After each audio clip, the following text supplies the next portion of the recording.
Hello मित्रों, मैं मानवेंद्र आपका हार्दिक स्वागत, हार्दिक अभिनंदन करता हूं निर्माण एकेडमी के इस ऑनलाइन प्लेटफॉर्म पर। तो मित्रों, आज हम चर्चा करेंगे जनरल साइंस में जो एक टॉपिक है रक्त परिसंचरण तंत्र, और इस टॉपिक के बारे में चर्चा करेंगे और इससे संबंधित जो क्वेश्चन है उस क्वेश्चन को हम देखेंगे।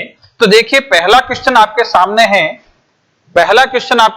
है कि जब हृदय दर सामान्य से कम हो जाती है तो इसे क्या कहा जाता है। तो सिंपल पॉइंट है, आप सभी को पता होगा कि मनुष्य की जो हृदय दर होती है या हृदय की धड़कन है या हार्ट बीट होती है वह 72 धड़कन प्रति मिनट होती है, यह सभी को पता है। अब देखिए, 72 से कम हो जाए, कितनी कम, तो जब 60 धड़कन या 60 हार्ट बीट प्रति मिनट या इससे भी कम होने शुरू हो जाए तो फिर इस अवस्था को कहा जाता है ब्रेडिकार्डिया।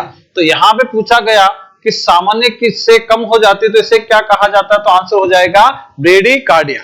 अब इसमें एक दो पॉइंट और भी सुन लीजिए। इसमें एक स्थिति यह भी बनती है कि जब हृदय दर जो है वह अधिक हो जाए, कितनी अधिक हो जाए, तो हम कहेंगे 100 हार्ट बीट या 100 हार्ट बीट जो है वह प्रति मिनट हो जाए, तो फिर प्रति मिनट हो जाए तो फिर इसे कहा जाता है टेकीकार्डिया। तो कभी अगर ये क्वेश्चन पूछा जाए कि हृदय की जो धड़कन है उसका तीव्र हो जाना क्या कहलाता है, तो आंसर होगा टेकीकार्डिया, और धीमा हो जाना क्या कहलाता है, तो आंसर होगा ब्रेडिकार्डिया। तो यहां पे हमारा आंसर है वो ब्रेडिकार्डिया सही रहेगा। अब इसके बाद में देखिए दूसरा क्वेश्चन क्या है नेक्स्ट। निम्नलिखित में से किस अंग को शरीर का ब्लड बैंक या कह सकते हैं रक्त बैंक कहा जाता है। तो रक्त बैंक उस अंग को कहेंगे जहां पे मृत आरबीसी है वह जाकर इकट्ठी हो जाती है, और वह इकट्ठी होती है स्प्लीन में, और स्प्लीन को ही हिंदी में कहा जाता है प्लीहा।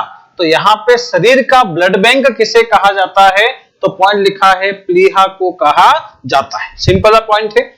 चलिए आगे बढ़ते हैं, नेक्स्ट क्वेश्चन देखते हैं कि पुरकिंजे के तंतु कहां पर पाए जाते हैं। तो इसमें पॉइंट सुनिए, पुरकिंजे के तंतु है, ये कई बार क्वेश्चन भी पूछा गया, और यह हृदय के नीले में पाए जाते हैं। जैसे कि मान लीजिए बात करें हृदय के बारे में, और हृदय को 4 हिस्सों में डिवाइड कर दिया, ऊपर वाले आलिन थे और नीचे वाले हैं इसमें नीले।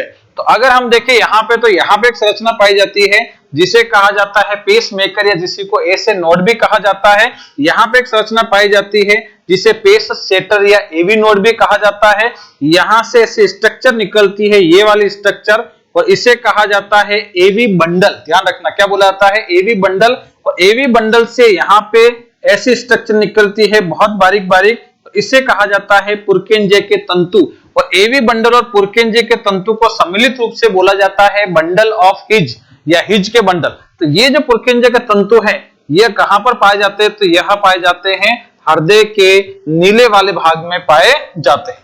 तो आंसर हो जाएगा इसमें हृदय के नीले में। फिर थोड़ा सा आगे की ओर बढ़ेंगे।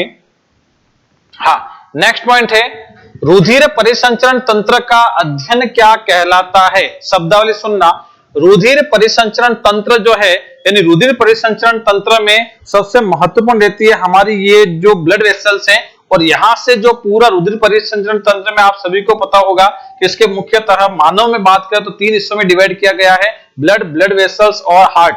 लेकिन इसमें अभी जो बात हो रही है, इसमें जो एग्जाम में पूछा गया, इसमें यह पूछा गया कि रुधिर परिसंचरण तंत्र के अध्ययन को क्या कहलाता है। तो हमारी जो ब्लड वेसल्स होती है इसे तो कहा जाता है एंजियो, उसका अध्ययन कहलाता है एंजियोलॉजी। तो ध्यान रखना, रुधिर परिसंचरण तंत्र का अध्ययन क्या कहलाता है, तो आंसर एंजियोलॉजी होगा। और अगर ये पूछा जाए कि बताइए हृदय का अध्ययन क्या कहलाता है, सिर्फ इतना लैंग्वेज है, तो हम कहेंगे कार्डियोलॉजी कहलाता है। क्वेश्चन पूछा जाए कि रक्त का अध्ययन क्या कहलाता है, तो वह हेमेटोलॉजी कहा जाता है। और हड्डियों का अध्ययन क्या कहलाता है, तो वह कहलाता है ऑस्टियोलॉजी। ये चारों ही क्वेश्चन महत्वपूर्ण है और चारों ही अलग अलग एग्जाम में पूछे गए हैं, लेकिन यहां पे जो आंसर है वह पहले वाला सही रहेगा। फिर नेक्स्ट क्वेश्चन देखिए, हृदय का संकुचन क्या कहलाता है। संकुचन, तो देखिए ये हृदय है, इसका जो संकुचन है तो यह तो कहलाता है सिस्टोल, और वापस फैलता है ये कहलाता है डायस्टोल। तो ये सिस्टोल, ये डायस्टोल, सिस्टोल डायस्टोल। तो संकुचन बोला है तो संकुचन क्या कहलाएगा, तो यह कहलाता है सिस्टोल। फिर थोड़ा आगे की ओर बढ़ेंगे। नेक्स्ट क्वेश्चन है सामान्य कार्डियक आउटपुट कितना होता है। एक मनुष्य है, उस मनुष्य में सामान्य या जनरल कार्डियक आउटपुट क्या होता है। तो एक पॉइंट सुनना इसके बारे में, इसे समझने के लिए 2-3 पॉइंट और भी देख लेते हैं। अगर एक स्वस्थ मनुष्य में देखा जाए तो हमने ये माना कि हृदय की धड़कन जो होती है वह 72 धड़कन प्रति मिनट होती है, ये सभी को पता है। अब हृदय जो होता है वह उसके एक स्पंदन में नीले द्वारा जो ब्लड बाहर की ओर निकला है उसकी मात्रा जो है वह होती है 70 ml। यह पूछ लिया जाए कि स्ट्रोक वॉल्यूम कितना होता है हमारे हार्ट का, सामान्य स्ट्रोक वॉल्यूम कितना होता है, तो आंसर हो जाएगा 70 ml। अब पूछा जाता है कि कार्डियक आउटपुट क्या है, तो देखो कार्डियक आउटपुट का मतलब होता है हृदय जो है वह 1 मिनट में जितना ब्लड पंप करता है उसे कहा जाता है कार्डियक आउटपुट। और कार्डियक आउटपुट यानी 1 मिनट में, देखो 1 मिनट में तो यह 72 बार तो धड़कता है, 70 ml पंप करता है, तो 1 मिनट में पंप किए गए रक्त की मात्रा कितनी होगी, तो इन दोनों को गुणा कर दो तो यह हो जाएगा 72 × 70 और यह हो जाएगा 5040 ml हो जाएगा, या फिर इसी को बोला जाता है 5 लीटर। तो ये वाला आंसर है 5 लीटर जो है वह सही रहेगा, और यहाँ पे 5 लीटर प्रति मिनट, ये वाला सही है। सिंपल पॉइंट है, वापस पॉइंट सुन लीजिए। हृदय है 1 मिनट में कितने बार धड़कता है, 72 बार धड़कता है, और हृदय के एक हार्ट बीट में कितना ब्लड पंप होता है, तो वह 70 ml होता है, और इन दोनों को गुणा करोगे तो जो आएगा यहाँ पे मान वो हो जाएगा कार्डियक आउटपुट का। फिर इसके बाद में देखिए नेक्स्ट पॉइंट, मनुष्य का रक्त परिसंचरण तंत्र किस प्रकार का होता है। तो मनुष्य का रक्त परिसंचरण तंत्र है उसमें हम देखेंगे कि हृदय जो होता है, इस हृदय से रक्त है वह 2 बार गुजरता है। एक बार तो इसमें जो है वह अशुद्ध रक्त गुजरता है, दूसरी बार इसमें शुद्ध रक्त गुजरता है। तो 2 बार गुजरता है, इसलिए शब्दावली यूज होती है दोहरी, यानी दोहरा प्रकार का रक्त परिसंचरण तंत्र होता है। और दूसरा है कि हमारा जो रक्त परिसंचरण तंत्र है उसमें ब्लड जो है वह इन जो ब्लड वेसल्स होता है इसमें बंद होता है, और अगर कोशिकाओं को ऑक्सीजन की रिक्वायरमेंट होती है तो जैसे कि यहाँ पे कोशिका विद्यमान होती है, यहाँ पे ब्लड वेसल से यहाँ पे कोशिकाएं हैं, तो डायरेक्ट यहाँ से ही ऑक्सीजन जो इसकी सप्लाई होती है और CO2 जो है वह वापस त्याग दी जाती है। तो इससे बोला जाता है बंद प्रकार का, तो दोहरा तथा बंद प्रकार का होता है। और इसी को अगर अंग्रेजी में देखा जाए तो लिखा है यहाँ पे डबल और क्लोज टाइप का होता है, तो इसका तीसरा पॉइंट है वह सही रहेगा। फिर इसके बाद में देखिए बंद रक्त परिसंचरण तंत्र किसमें पाया जाता है। बंद, तो बंद वाला जो है वह मुख्यतः एक तो कोर्डेटा जो संघ है उसमें पाया जाता है, उसके अलावा हम अगर देखें तो जो एनिलिडा संघ है उसमें भी पाया जाता है, जैसे कि हम कहेंगे जो केंचुआ वगैरह है, या जैसे कहेंगे हिरुडिन एरिया वगैरह जोंक वगैरह है उसमें पाया जाता है। तो यहाँ पे बंद प्रकार का, तो इसमें देखिए कि जो कोर्डेटा संघ के प्राणी कौन सा है, तो कोर्डेटा संघ के प्राणी में एक वर्ग आता है जिसे कहा जाता है मत्स्य वर्ग, और ये मत्स्य वर्ग का प्राणी कौन होता है, तो यह मछली होती है। और इसमें जैसे कि टेडपोल बोल दिया तो यह मेंढक से संबंधित पॉइंट आ गया है। तो ये दोनों है वह कोर्डेटा संघ के हैं, इसलिए बंद प्रकार का रक्त परिसंचरण तंत्र किसमें पाया जाता है, मछली में पाया जाता है। फिर थोड़ा सा आगे की ओर बढ़िए, निम्नलिखित में से किस रक्त समूह में रक्ताधान संभव नहीं है। रक्ताधान संभव नहीं है, तो देखो सिंपल पॉइंट है कि यहाँ पे ओ लिखा है, तो ओ जो होता है वह तो सर्वदाता होता है, तो सभी को रक्त दे सकता है, जबकि AB वाला जो होता है वह O को रक्त नहीं दे सकता। इसको समझने के लिए काफी लंबे समय की जरूरत होती है, ये जब हम लंबी क्लास लेंगे तो बताएंगे। बाकी एक सिंपल सा पॉइंट मैं आपको बता दूं कि AB जो ब्लड ग्रुप होता है उसमें जो एंटीजन के बारे में बात करें तो एंटीजन जो है वह AB होता है तथा एंटीजन BB होता है। और O वाले में बात करें तो O वाले में जो एंटीबॉडी जो होता है, एंटीबॉडी जो होता है O वाले में, इसमें एंटीबॉडी AB होता है तथा BB होता है, जिनको स्मॉल लेटर से लिखा जाता है एंटीबॉडी को, तो यहाँ पे लिख दिया A तथा B।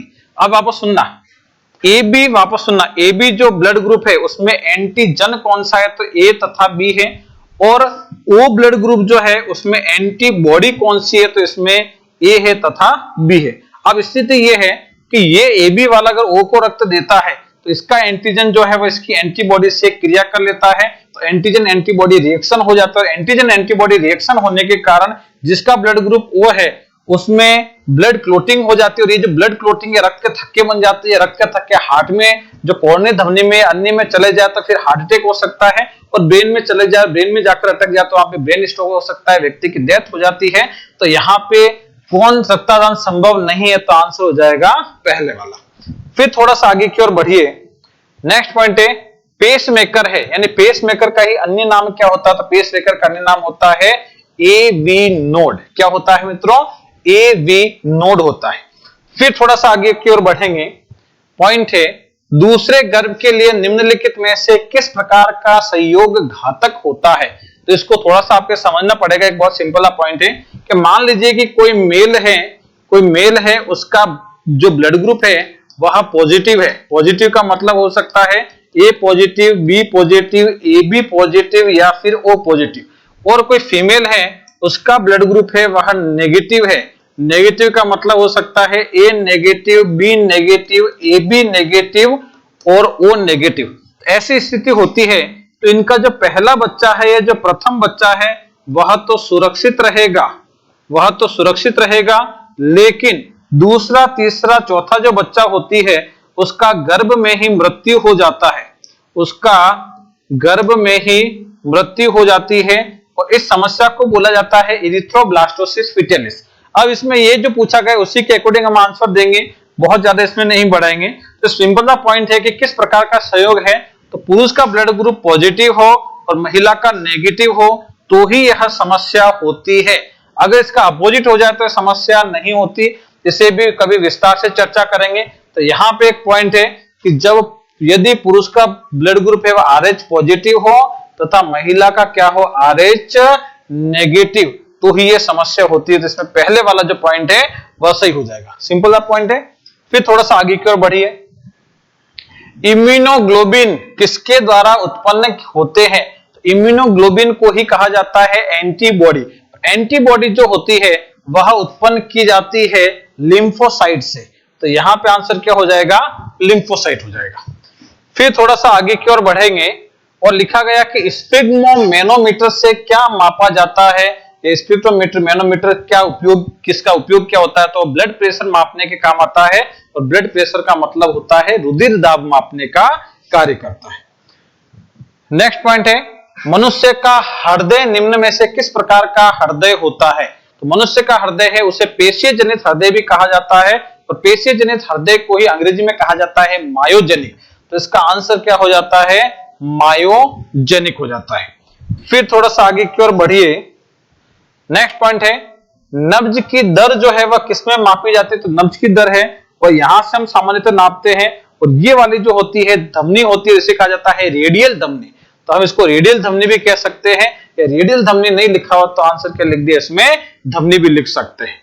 ठीक है, आज के लिए मित्र इतना ही। उसके बाद में कल वापस पॉइंट देखेंगे। तब तक के लिए धन्यवाद, शुक्रिया, गुड नाइट।